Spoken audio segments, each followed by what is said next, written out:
In this video, we discuss about dependence of resistance. While stating Ohm's law, we said that at constant temperature only it is valid. So what happens if you change the temperature?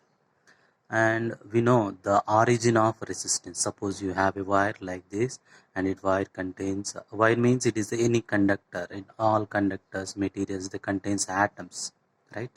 So when an electron passes, suppose you apply some potential difference here, then the electron start moving here. So while moving on its way to the end, it collides with these atoms.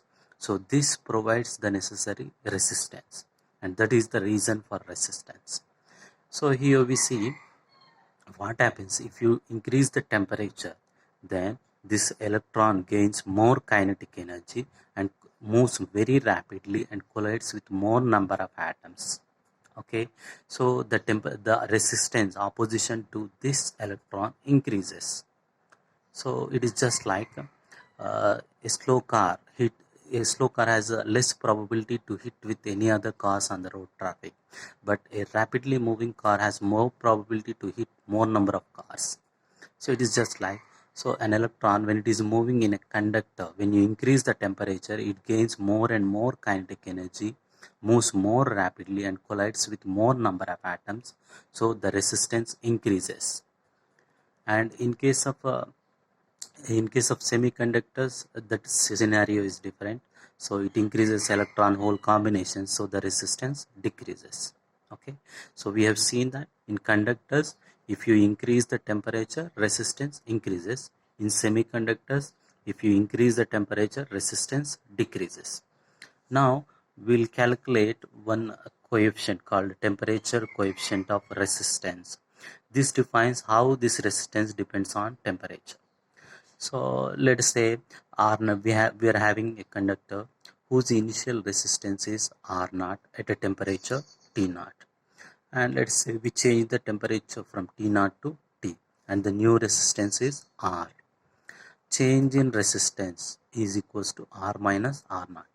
And this fractional change means change per unit initial resistance, or we can call it as fractional change in resistance, R minus R naught by R naught. And we know that this fractional change in resistance is directly proportional to the change in temperature. So if change in temperature is more, then fractional resistance also more. In case of conductors, we have this, right? And here if you see R minus R naught is proportional to T minus T naught. We are removing this proportionality and keeping some constant called alpha. This alpha is called a temperature coefficient of resistance. And by simplifying this whole things, we'll get R equal to R naught 1 plus alpha into delta T, where this delta T is T minus T naught. And as we have discussed, in case of metals or conductors, if you increase the temperature, then resistance also increases. So metals or conductors, they are called as PTCR, positive temperature coefficient of resistance. And semiconductors are called negative temperature coefficient of resistance, because as you increase the temperature, then resistance decreases.